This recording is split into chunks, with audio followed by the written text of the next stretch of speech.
Alright, so today's video, now we're going to be finishing off the weatherproofing of the building here. Get an actual door on the bay door there. I took some measurements there because my framing wasn't perfect and I wanted to make sure these doors fit as best as it could.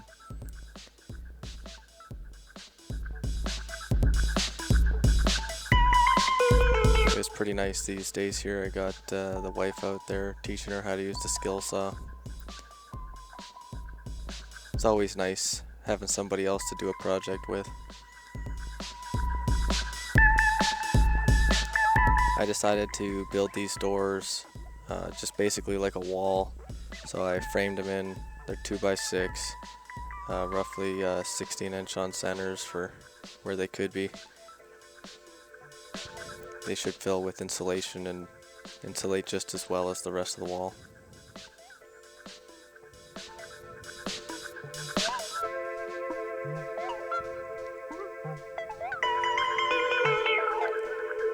It was still pretty rainy at this point in the year, so you can see outside there a little bit. We got quite a bit of water.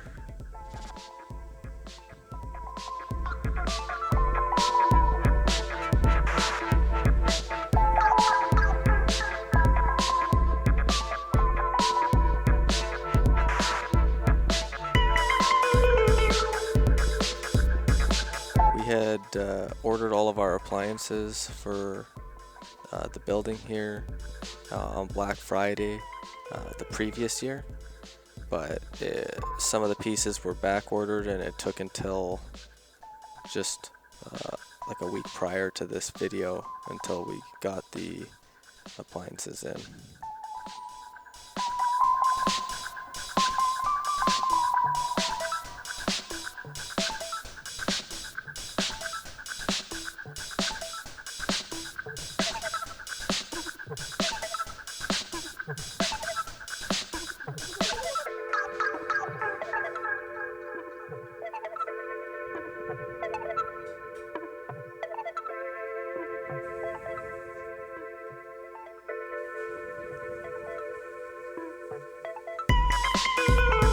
I built these doors with screws only, just because I figured that they'd be moving and twisting and all kinds of things like that, so I didn't really want the nails coming loose and my door kind of warping with that.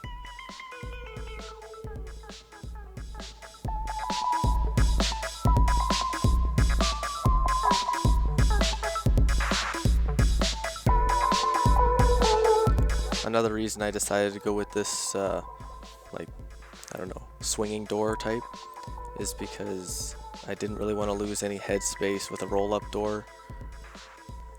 And then buying roll-up doors with good insulation value can get very expensive.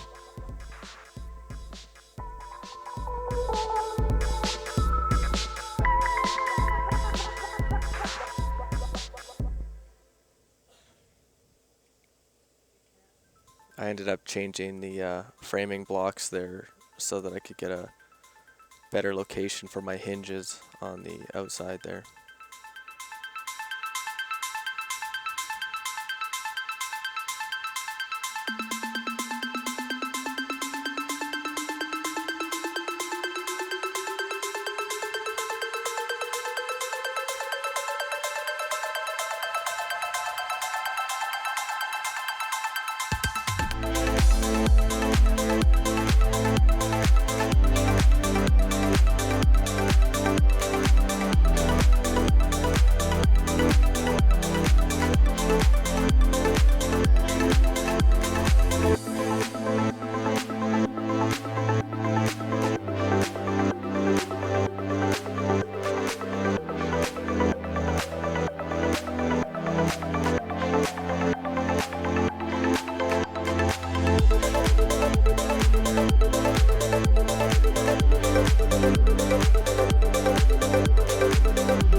rough set these doors when I was putting them on the hinges there. I just placed a scrap piece of 1/2-inch plywood underneath to give me my rough spacing, and then I would attach them so that was my gap on the bottom.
Took some U-bolts that I just bought at the hardware store there, and then I just spread them out with my hand so that they were like a 90 degree instead of a 180.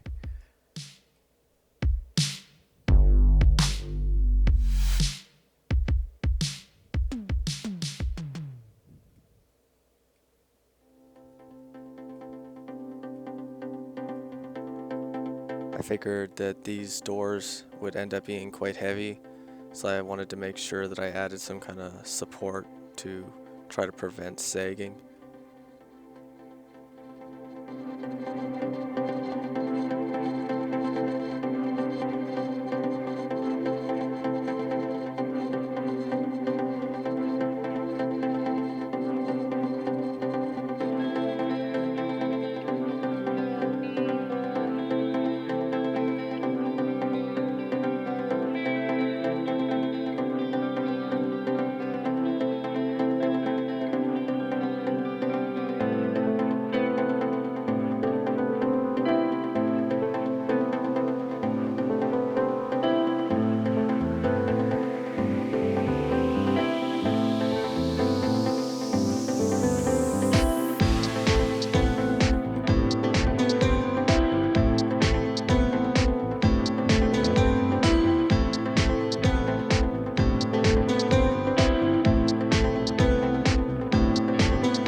Decker helping me out by getting in front of the camera.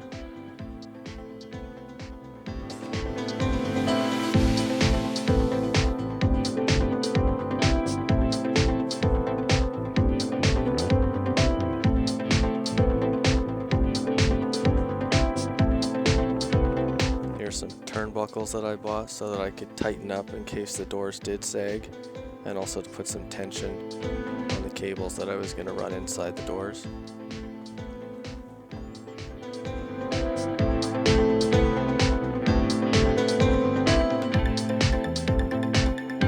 When I was assembling these doors on the outside where the sheeting is, on the 90 degree where the two boards meet, I reinforced those corners with some steel plates, 90 degree plates.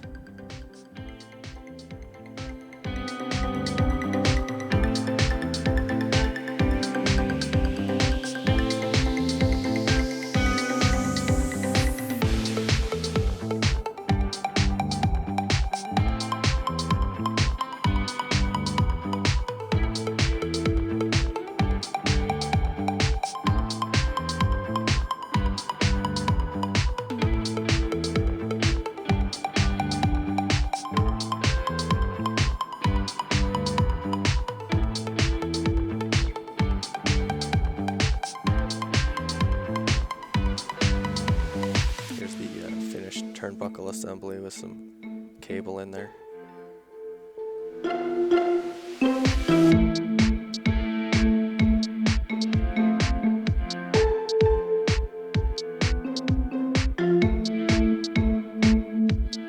And then the same thing for the other door.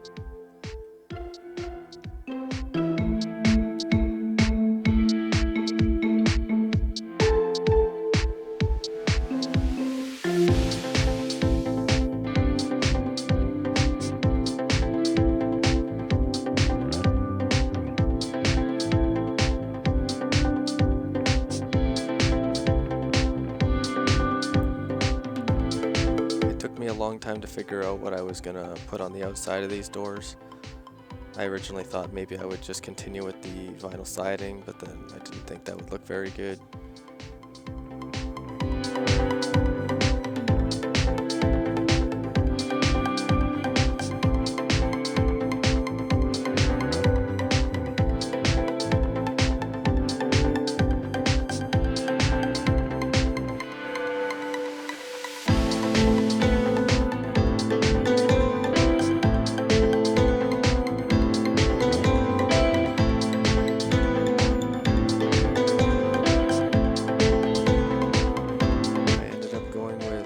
Corrugated steel roof material.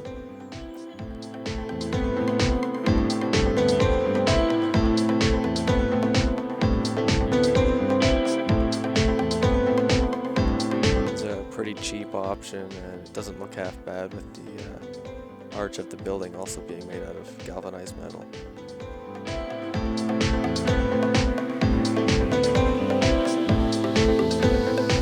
I also noticed after the fact that I just wasn't paying attention, and I definitely did not tape the house wrap that was on the right door there, but I don't think that'll be that big a deal.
I said in the other video, it definitely helps to have a really nice pair of shears when you're doing siding or even any work with like thin gauge metal. Definitely worth spending the extra money on a nice pair.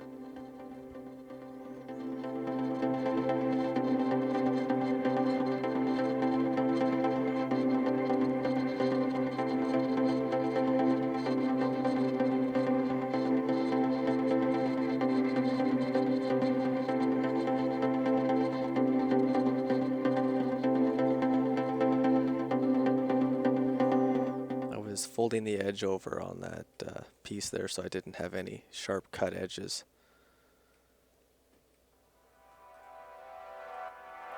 And the reason the tin looks kind of funny colored there is because it was laying on the ground and then we got a bunch of rain which splashed mud all over it, and I still haven't gotten around to cleaning it, but one day.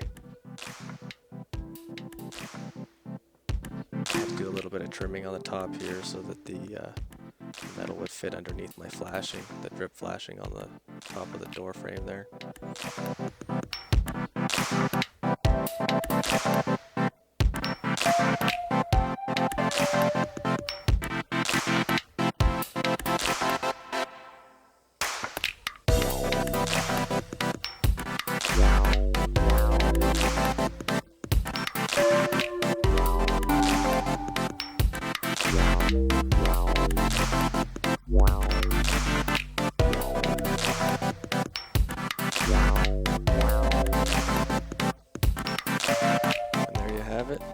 some mostly waterproof exterior garage doors.